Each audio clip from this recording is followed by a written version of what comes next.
তব কথামৃতং তপ্ত জীবনং কবিভিরিতং কলমশাপহম শ্রবণমঙ্গলম শ্রীমদাততং ভুবি গৃণন্তি যে ভুরিদা জনা। নমস্কার। প্রতিদিনের কথামৃত এই পর্বে সকলকে আমার শ্রদ্ধা প্রণাম ও ভালোবাসা জানাই।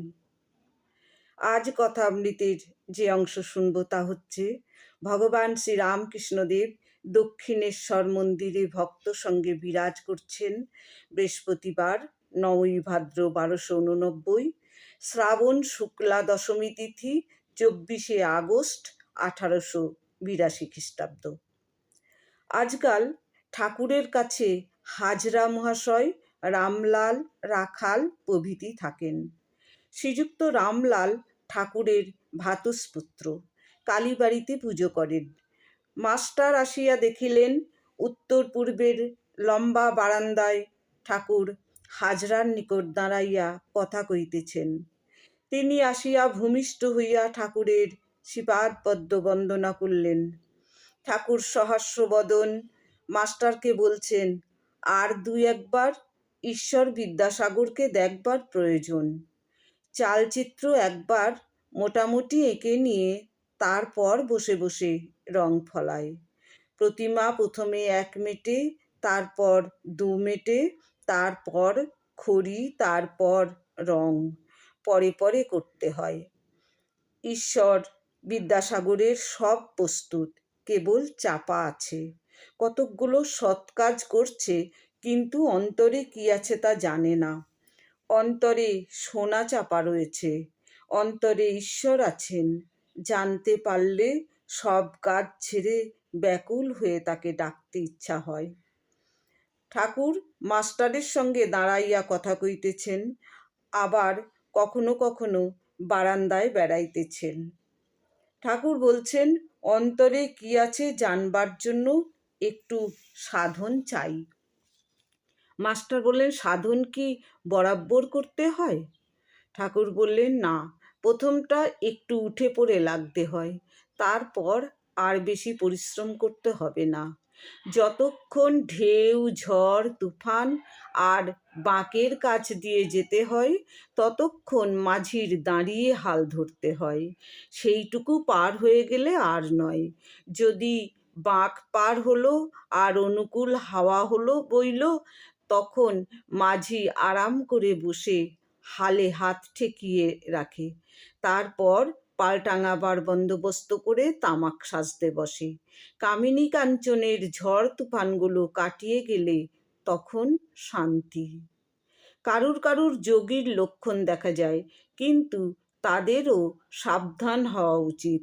কামিনী কাঞ্চনী যোগের ব্যাঘাত। যোগভ্রষ্ট হয়ে সংসারে এসে পড়ে। হয়তো ভোগের বাসনা কিছু ছিল, সেইগুলো হয়ে গেলে আবার ঈশ্বরের দিকে যাবে। আবার সেই যোগের অবস্থা। সটকা কল জানো? মাস্টার বললেন, আগে না, দেখি নাই। ঠাকুর বলছেন, ও দেশে আছে, বাঁশ নুয়ে রাখে, তাতে বড়শি লাগানো থাকে, বড়শি লাগানো দড়ি বাঁধা থাকে, বড়শিতে টোপ দেয়া হয়। মাছ যেই টোপ খায় অমনি সরাত করে বাঁশটা উঠে পড়ে। যেমন ওপরে উঁচু দিকে বাঁশের মুখ ছিল, সেই রূপই হয়ে যায়। নিক্তি, একদিকে ভার পড়লে নিচের কাঁটা ওপরের কাঁটার সঙ্গে এক হয় না। নিচের কাঁটাটি মন, ওপরের কাঁটাটি ঈশ্বর। নিচের কাঁটাটি ওপরের কাঁটার সঙ্গে এক হওয়ার নাম যোগ। মন স্থির না হলে যোগ হয় না। সংসার হাওয়া মনরূপ দ্বীপকে সর্বদা চঞ্চল করছে। ওই দ্বীপটা যদি আদপে না নড়ে, তাহলে ঠিক যোগের অবস্থা হয়ে যায়। কামিনী কাঞ্চনী যোগের ব্যাঘাত। বস্তু বিচার করবে। মেয়ে মানুষের শরীরে কি আছে? রক্ত, মাংস, চর্বি, নাড়িভুঁড়ি, কৃমি, মুত, বিষ্ঠা, এইসব। সেই শরীরের ওপর ভালোবাসা কেন? আমি রাজসিক ভাবের আরোপ করতাম ত্যাগ করবার জন্য। স্বাদ হয়েছিল সাচ্চা জরির পোশাক পরব, আংটি আঙুলে দেবো, নল দিয়ে গুড়গুড়িতে তামাক খাবো। সাচ্চা জরির পোশাক পরলাম, এরা অর্থাৎ মথুর বাবু আনিয়ে দিলে। খানিকক্ষণ পরে মনকে বললাম, মন, এর নাম জরির পোশাক। তখন সেগুলোকে খুলে ফেলে দিলাম, আর ভালো লাগলো না। বললাম, মন, এর নাম শাল, এর নাম আংটি, এর নাম নল দিয়ে গুড়গুড়িতে তামাক খাওয়া। সেই যে সব ফেলে দিলাম, আর মনে ওঠে নাই। সন্ধ্যা আগত প্রায়।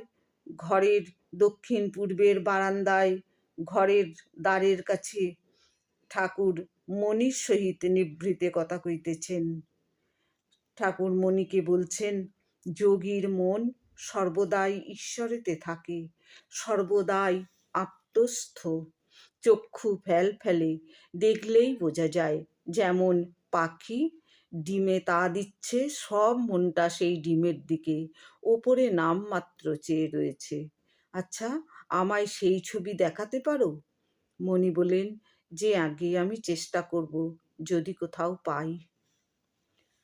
ওম শান্তি। আজ কথামৃতের এইটুকু। পরবর্তী পর্বে আবার আমরা কথামৃত শুনব।